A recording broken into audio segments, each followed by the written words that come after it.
as what I'm doing up here in the loft has evolved, the area in front of the camera here has become kind of where I control trains and the whole layout from. And there was never an ideal place to put the monitors and everything. I did sort of have them, that hydraulic arm fixed to that plywood sheet there, but of course the problem that I didn't envisage, really just out of naivety, was that the hydraulic arms at an angle couldn't support the weight of the monitors as well as the pull of gravity, and yeah, that didn't work out. So they ended up here, and unlike my friend Simon, who's built, I don't know, the flight deck of the Starship Enterprise as a command station on his layout on the U-Shunt channel, I neither have the skill or the space to do that. So I always ended up a little bit kind of compromised for space, particularly with the keyboard and mouse. The PC that's controlling it all is down there. So it seemed like a clever solution to have this wireless combined keyboard and mouse pad, which controls the computer and controls the screens. The real kind of I guess frustration I always had with that was that I've got this panel up here, and it's got all of the spots are sets of points, and I kind of have to mess about. If I want to change a set of points, I have to come over here and get on the mouse pad. I have to work out where the mouse pointer is, and then I have to head up, make sure I'm hovering over it, and click the button to change the set of points. And I couldn't help thinking that there was an easier way to do that. And what I'm getting at, of course, is touchscreen. The panel effectively has it's a screen full of buttons, each button representing a turnout that can be turned. So why would I want to mess about with a mouse pointer and a trackpad and a button and all that kind of thing, when really what I'm being presented with is a great big panel full of buttons? And something that I played with, and I don't know why I didn't really take to, is this is a tablet. I think it's a 10.1 inch tablet, and running engine driver. If I drop these three dots down here, there's an option called web. Did I hit that? Maybe I didn't. Wake up, there we go. And this connects to the JMRI web server, which is incredibly powerful piece of software. Actually, it just renders and offers up a load of functionality that can be accessed through a web browser. And all Engine Driver is doing here is interpreting the HTML and the JavaScript of the web browser and putting it on the screen. This is equally as accessible just from a standard web browser on a tablet, on a computer, or whatever. But something clever that JMRI does is kind of like remote desktop, and I've got a bit of a reflection on exactly where I want to be pointing on the screen, which is a bit annoying. Similarly to how remote desktop works, is it offers up all of the windows that it has open on the computer that it's natively running on. It kind of offers up for remote control. So if I click on this mini maybe I have to click on that link there, this mini rendering of the panel, and then zoom it out a bit, I see my panel. And because this is a touch screen monitor, for example, if I come and click on this, see, this is the problem, it's quite small, 10.1 inch tablet, but if I get it right, and if I'm actually looking at the screen, there's a turnout that has just turned over there, and if I come down and press it again, there we go. It's just in the background, and it's moving back again. And this is the easiest way for me to, or it was the easiest way for me to get touchscreen access to the panel. And of course, the one of the advantages of this is I can move it around. I can take it down the other end of the layout, whereas all the computer and everything is fixed. But it was still a little bit. It seemed a bit wasteful for, if I wanted touchscreen control of this panel, to have it sat down here on the layout when it's also up there on a screen. And so I decided to have a little bit of an experiment with a actual touchscreen screen panel. Now, I went for the cheapest of the cheap. This was, I think it's 21.9 inch, so it's a tiny bit. I think the others are 22 inch, and it's sort of noticeably a tiny bit smaller than the monitor it replaced, but it was under £100, as in £99.99, and it's advertised as a touch screen panel. Look behind, it really didn't take much connecting up. It's just an HDMI cable into the usual HDMI port on the back of the computer. That was just like for like, but it does require a USB cable, and without being an expert on this, I imagine HDMI doesn't carry kind of input device type signals, so the USB is feedback back from the monitor to the computer, and then the computer will interpret that as an input device and work out, you know, the panel, I guess, is sending a message saying there was a touch at these coordinates, and then that's translated to the equivalent of a mouse click on the computer. I'm no expert on it because it was just plug and play. I didn't have to mess about with any drivers, anything like that. Plug the HDMI cable in, plug the USB cable in, and touchscreen magically worked. As for the quality of the panel itself, it is absolutely awful. It's reflective. It has a very narrow degree of visibility, so the blacks soon start going grey. In fact, if I minimise all windows on here for a second, that's a black background on both monitors. And even though the one on the left is it's a cheap monitor, you can really tell the difference, and the reflectivity as well, between the two. However, I sort of knew that because it said all that in the reviews, and so I was expecting a poor quality panel for my £100. However, the touchscreen functionality works well, and actually all I want this panel for, I'm using the word panel ambiguously now, I'll try and use screen. All I want to use this screen for is the JMRI panel, and actually the JMRI panel is just some grey, red, yellow, pretty much that's it, on a darker background, so it doesn't really need, and I sort of accepted this. I could spend £250 on the same size panel, and I'm sure it would be a much better quality panel. It would be less reflective, and it would have a wider degree of vision, but I don't really need it because this is just up there showing me the panel, and really that's all I want it to do. But from a usability point of view, I really quite like it because I've now got this touch screen control. All of these dots, I've had to increase the size of the spots a little bit just so that they're more in tune with the size of my finger. But the idea now is I'm not messing about with the mouse anymore. If I want to change a set of points, I'm doing this left-handed, which is a bit weird. Let's swap hands. Press the button, and the point changes. Press it again, and it changes back. So it feels another level removed from using a computer. Now, okay, I'll still need the keyboard and mouse to configure JMRI, to do all the different stuff, but when I'm actually just running trains, I don't have to worry anymore about the mouse or keyboard because it's all kind of just this touchscreen panel. Just a little addition as well. I added, I'm not going to press it, but that's track power. I added an internal sensor and put some Logix NG logic behind that sensor, and then just increased the size of the icon, so that effectively is the internal sensor, that button.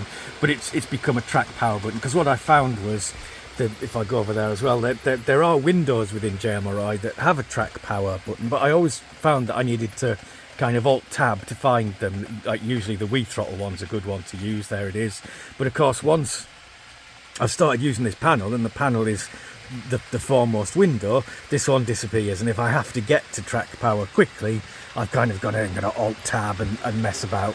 Something else I like, of course, it's full touchscreen panel, so if I do end up with another window kind of half covering it, all I've got to do is touch the screen anywhere on the actual JMRI panel. So yeah, having the track power much more prominent on the window that's always foremost just means I can get to the track power more quickly if I need to.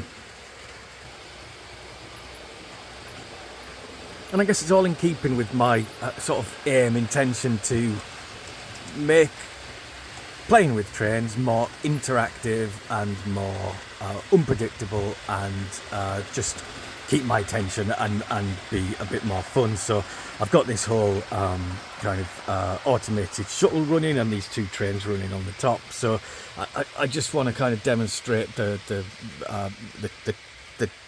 tactile interaction I get with the layout and not having to mess about with a mouse and a keyboard. So as this shuttle moves up onto the top, it's going to trigger again the class 101 that's down there to want to be out. And of course, by getting out and swapping over the lines, the two trains that are running around here are going to have to stop. And in fact, I think they're both going to have to stop quite quickly, quite soon. I should start getting warnings here, and I really need to be ready. There's the APT has stopped, and I think this one, yeah, is under caution as well. There we go. So they both kind of quite quickly had to stop. So we're now waiting over here for, I might as well wander down. I know I've done this before, but I still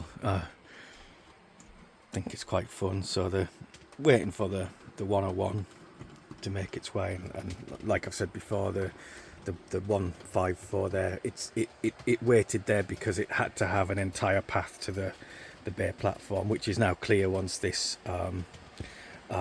double slip has been cleared. But actually it's not moving, and the reason why it won't be moving, the 154, if I come back here, is actually because there was contention on the line. Thanks for the beeps.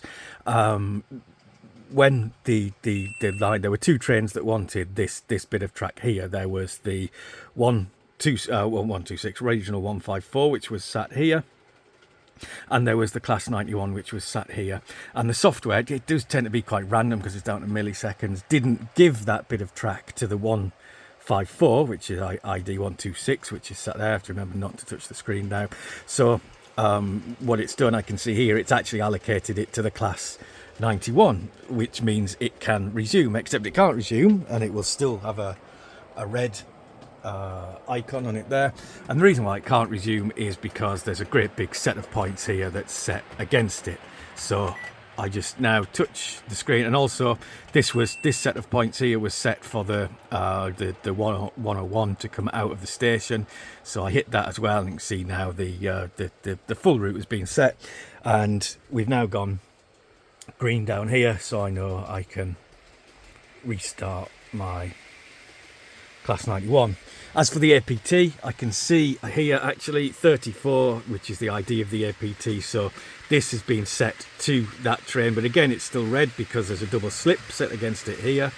I'm going to set this in its favour, and also there's a set of points here that was set for the 154 to come out of the incline. So we don't want the APT to be going down the incline, so we're just going to set that set of points for it too. And I'm going to slow the 91 down because it's gone a bit too quick. But now we're green for the APT as well. We can continue. I think it was noticeable actually as this train's gone into caution, so I'm going to slow it down. It had a nice period of caution, the 91, before it went to red. However, the APT that's coming around now, and it was noticeable I think last time there, the caution period is very brief before it goes to danger. If I come down here, that's because of short blocks, and I haven't quite worked out how to resolve this yet, as the 101 just makes its way into the platform. The reason for the very short period of caution there is this double slip is a block unto itself. So because the caution is issued when there's an issue 2 blocks ahead, and danger is applied when there's an issue 1 block ahead, it was when the double slip went active that it was identified that there was an issue 2 blocks ahead.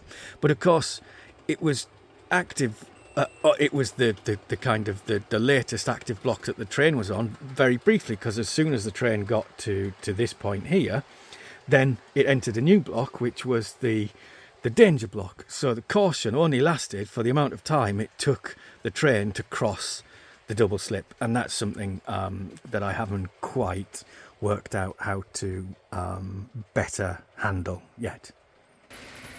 And I think as I kind of try and expand the software and do more automation around other parts of the layout, this is going to be an area of particular concern, because we've got a double slip there, which is a short block, a relatively short block, I'd say less than a metre long, next to it, and then another double slip there. So I can't really unite the blocks, join them all together, because they have different purposes. There might be trains crossing that don't really have anything to do with that line. So I'm still thinking about ways to improve the handling of short blocks. And having had another couple of months off, really, since I did the last work on this automation, I was really happy to come back, run it all again, and find that it was still working exactly as it had before. But it was never quite finished. There were always more things that I wanted to do in addition to just having these shuttles working. And the next area that I want to focus on is the station and the platforms, and having trains enter and exit the platforms, but also stop on the platforms in a very kind of sensible position where the whole train is at the platform and they're not half on, half off. So that's what I'm going to start looking at now.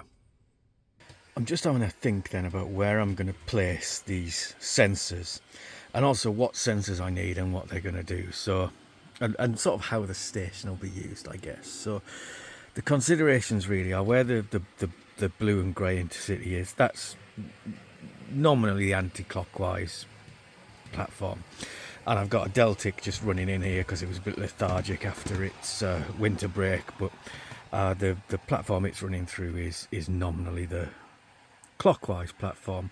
However, the clockwise platform particularly can be dual use. The reason being, this crossover here is the only way that anti-clockwise trains can get onto the outside line before they then go around the other side and head down the incline to the storage deck.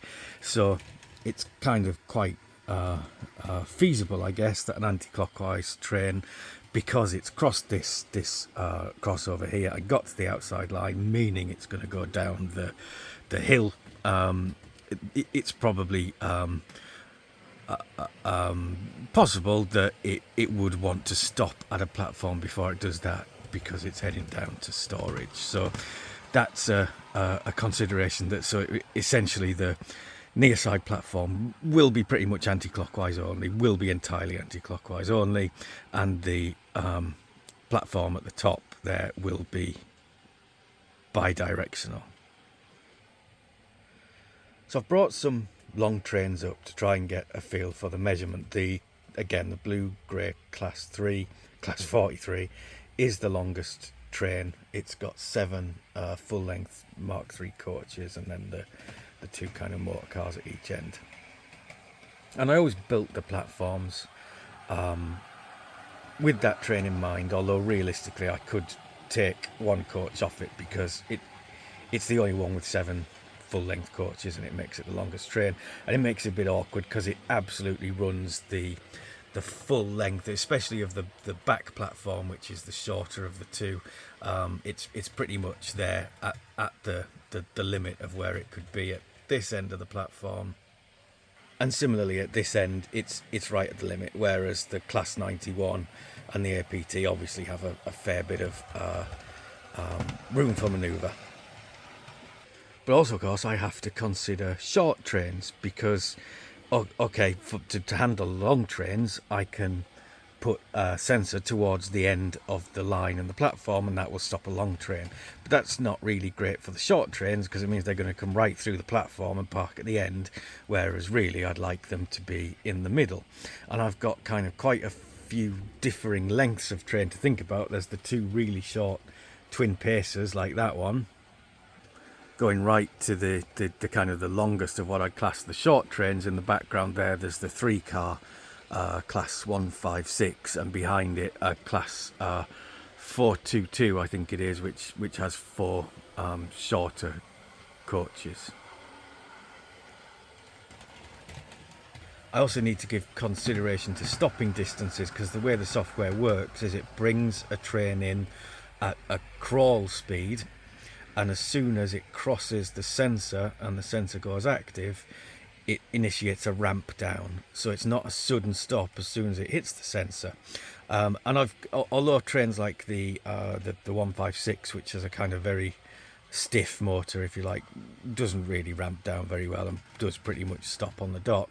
The 101, which also uses this platform, has a much gentler ramp down, and it takes. I've got the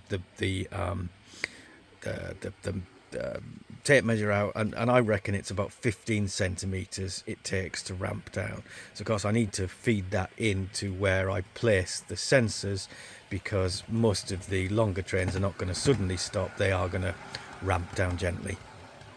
So for the back bidirectional platform, I'm thinking of 3 sensors. One towards the end there for long trains that are coming in anti-clockwise, one similarly placed from the end 15 centimeters from where I want trains to stop at that end for the trains that are coming in clockwise. And then I'm thinking of just having one sensor pretty much in the middle for shorter trains. Similar on this side, except for the anti-clockwise one, but because it's anti-clockwise, I'm not going to bother putting a sensor down at that end, because nothing's going to be coming in this way. So one in the middle and one at the end. And then I did think, especially for the middle sensors, if I can maybe add an attribute to trains, which is a kind of additional number of millimeters to run after crossing a sensor until you stop, because that would enable me to, especially for the short trains, which vary so much in length, as soon as they cross, if I got a sensor right in the middle, because if they cross the sensor right in the middle, they're all going to be kind of that way. If they're not going to be in the middle, they're still going to be short of the middle. So if I can give them a property of additional millimeters to continue after crossing the stopping sensor, then say the class 422, for example, which has got 4 long coaches, so is a little bit longer than 3 of these coaches, is going to want to travel a fair distance if it's going to stop right in the middle, whereas the little twin pacers like that are really going to want to cover a very short distance before they stop. So that's something I can think about and see if I can write into the code. Put my LDR together then, just using a couple of offcuts of cable I found in the wire bag. Obviously insulation, because it's going to be squashed so close together, and I don't want the legs exposed and shorting. So all insulated, I just need to drill a hole and push it through. Well, it's not perfect, but it's in. It's sort of, there wasn't quite enough space between the sleepers, and with it being set track, I couldn't stretch them out. So I don't think it'll make a difference, and it probably won't be all that visible, especially once there's ballast around it. So I'll get it connected, make sure it's working, and then if I need to, try and adjust it a little bit. It's then just a very quick case of adding another LDR to the array of LDRs in the ESP sketch, and I've got a link. I've got all of my sketches for all of my nodes in GitHub, and it's public, so I'll put a link. But I've got the LDR class set up here, so it's just a case of adding a new line, giving it a descriptive name. This is the pin that the LDR is connected to on the ESP. This is the ID of the, or it will be the ID of the sensor in JMRI. I haven't actually created it yet. This is what I've put as the threshold, because I know that 3000, I think there's some weird values up here I might have to revisit, but I know when it's at 3000 it's light, and when it's at 700 it's dark, so 1500 seems good in the middle. And these are debounce, so debounce to on, so they can get, because it's analog, there might be the odd flicker, so it needs to be below the threshold for 100 milliseconds before it will be classed as active. And this is debounce to off, and often it's quite useful to have a couple of seconds after it's gone inactive before it actually goes inactive, if that makes sense. So that's because I've added a new LDR to the LDR array. I had to make sure that I increased the number of LDRs at the top by 1 because that is how the array is initiated. And if I try and add a 5th element to a 4-element array, the thing crashes. So that's that bit done. And then I need to go into JMRI and see if I can Alt Tab and find the main window. There it is. And I need to add a new sensor. So because of MQTT, if I go back to the oh no, try to do that here. Go back to the code. The code is already sending updates to the LDRs to the it'll be in here somewhere. Yeah, there we go. It's already, if an LDR state changes, it's already publishing that to MQTT because it had other LDRs in it already. So I've just added a new one. So here in JMRI, I need to make sure I need to go to the MQTT, and I need to make sure that I don't have a 6014 already. No, I don't. That's good. So I need to add a sensor. It's an MQTT sensor. Its hardware address is 6014, and if we call it UL station platform, call it pi end because then I'll know which end it's at. It's the only one I want to create, so let's create that. And it will have a status of unknown because I think the ESP isn't actually sending anything yet. We don't need any settings on it other than that, I don't think. So it's time to test it. And actually, by the time I've got up here into the loft, it looks like something has triggered, and the state of the sensor in JMRI is inactive. I've also got remote control of the laptop, and just with some debug output, I can see the last line there is that 33, pin 33, which is the one that I'm testing, has gone inactive. So if I pop over here, the Deltic should be not covering the LDR, which indeed is the case. So I just need to move it so it is covering the LDR. And I'm going to come back here and hope, looking good actually, that the state of that sensor has now gone to active, and I can also see at the bottom of the debug output that I've got pin 33 has gone to active as well. So looking good.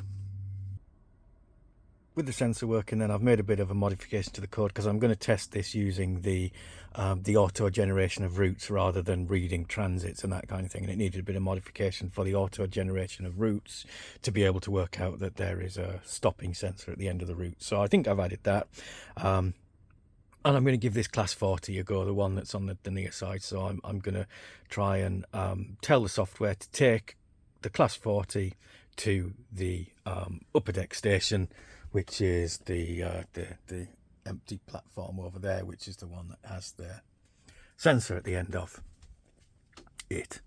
So run the shuttler software, start it, and this is the bit I'm interested in over here.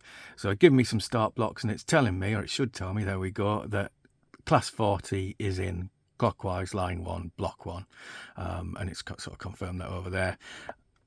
And I want to take it up to the utility line platform. So I tell it all that, and then it generates me a route. Now, it has to give me a few options for routes because there are things that I know that I want that the software doesn't know. I know which way the train's facing.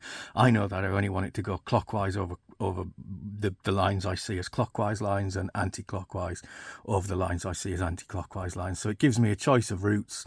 It orders them by efficiency and occupation, and I can see it's going around the clockwise lines and it's a clockwise train. So I'm going to trust that and set it off. I can hear all the routes being set for it. And what we should see down here is the 40 making a start. And just while it's going under the bridge, I come up here and I can see there's a lot of difference on the panel. The entire route of the train has been allocated to it now. So this, if there were any other trains running around on the loco, on the layout, if it was automated trains, they would respect that these lines are these blocks are allocated, and they would stop and wait. If it was my manual trains, I would get those beeps and warnings telling me that an alert, danger, and that kind of thing, telling me that the train shouldn't be entering a block that's allocated to another train. So this should, all things being equal, be heading up the hill. There it goes. It runs at a steady caution pace for most of it. That's because the software knows to slow the train down to caution speed if there is a thrown turnout, either in its current block or its next block. And the vast majority of the path that this train will take has thrown turnouts in it, so it's going to be running under caution for most of its journey. I think it's possibly needs, I maybe need to have a look at the voltage this thing's running at and back EMF, because although it's speed profiled, I speed profiled it as a single loco on a flat straight piece of track, so that doesn't equate very well to a loco pulling however many coaches, 6, 7 up a hill round a corner. So I can sort of understand that it might not be running at the same pace it did when it was speed profiling. Anyway, with a little bit of a struggle, it's made it up the hill, and I'll come down and watch it as it goes. It should come over this set of points now onto the right line. Just speeded itself up because it's entered a block that has no imminent caution or danger. There's no set of points thrown ahead of it there, so it's gone up to its full speed. However, I think now, although there's not much discernible difference, it's dropped down to caution because the software knows that the train's in its penultimate block and it's now about to enter its final block. So what it should do now is ramp down to a crawl speed, and then what it's programmed to do now, what the software does, is continue through the last block. It knows it's in the last block now, either, and because it's speed profiled and it's measuring how far it's traveled, either until it gets to about 90% of the block length, or it the entire train's in the block, or it reaches the priority is it reaches a stopping sensor, and it's just gone over that stopping sensor now and stopped itself. It's maybe a little bit early on the platform, but I can tweak that. But I'm pretty happy with that, and it's obviously responding to the stopping sensor. Something else I can try actually is if I come back here now and kind of refresh all of this, because now we have a new start block, which is the platform that the Class 40 is in. And so just for a bit of fun, I'm going to tell it to go back again. So it's generated a route. This time I can see PC end is this end, so I can see it's the first route it's chosen would be to reverse back from where it came. I don't really want to do that. So let's switch through until I can see, yep, this time it's going down the clockwise route. So I'm going to start that and let's see how it does. Going back, here it goes.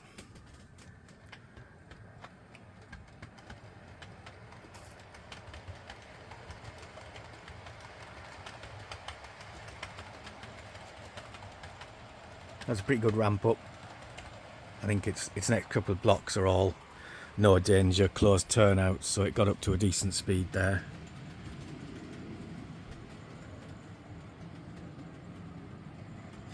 But it knows it's coming up to a thrown turnout now, thrown double slip in fact, so it's just set itself down to a caution speed.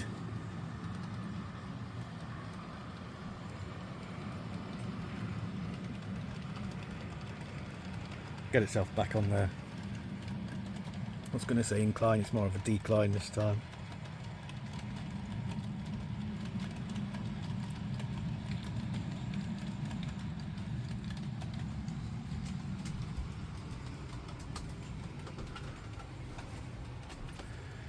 see the panel. I think I'm desktop recording this, so I might put it in an inset, but the panel's keeping track of what it's doing. That big red loop on the left hand side is the loop down there, the decline. So as it crosses, if I try and pan out a bit, as it crosses into the next block, which should be imminent, there we go, the block should go active. Back down the hill, all those points have been changed because we'd have a short now if they hadn't been, but it's set the right set to bring the train off the decline and back onto the clockwise lines on the lower deck. And I can hear, I'm not going to walk all the way down there again, but let's get a dramatic shot. What we should see, if it's worked properly, and it'd be even more dramatic if it hasn't, I guess, but what we should see is a class 40 emerge. Here it comes onto the correct line. Now I'm not entirely sure how well it's going to cope with stopping here, because this is all infrared sensors and it's going a bit too fast. I think it's just crossed the last sensor now and it's gone way too far. So that's not good. I think I need some kind of special case stuff for the yard lines, because they should only ever run at crawl through the yard lines, and the sensors for the blocks in the yard lines, the IR sensors, are placed at the start of the block. So it was pretty much at the start of the block. It did trigger itself to go down to stop, but it ramped down instead of an instant stop. So I like the ramp down. I think the modification I need to make is to ensure that trains only run through these yard lines at crawl pace. So although it needs a little bit of tweaking, I think it's pretty much working. So I'm going to go on and install the rest of these LDRs up here. I have decided it would just be way too complicated from an automation sense to have this platform as bi-directional, because how does it know if you've got a stop sensor at this end and a stop sensor at that end? How does it know which direction it's traveling? How does it know which way it's facing? How does it know which sensor to use? Because it's going to cross the first sensor as it comes in. So I think rather than take that complication on, I'm just going to treat these as unidirectional platforms. So that one will always be clockwise as far as automation is concerned, and that one will always be anti-clockwise, and that's the only way they travel. And so with shuttles sorted, and now with the stop sensors on platforms sorted, hopefully with a little bit more work, the last bit of automation I'm kind of interested in is the pure running something from a transit, a set of instructions, a route that it reads from JMRI. And it kind of is set up to do that already, because the shuttles use transit, so it shouldn't take that much work. But the kind of thing I'm interested in, I'm going to start testing after I've got these stopping sensors working, is to have, say, this class 37 is a good example because it's a goods train, have a transit that maybe pulls it out of the yard once every 5-10 minutes or something, goes up the incline, goes around the top loop once, and then comes back down and parks again, just to add a little bit of difference, I guess, in interest to what's going on the layout. So once I'm sorted with my sensors, that's the next thing, and really I think after that, that's kind of everything I wanted to achieve with automation pretty much done.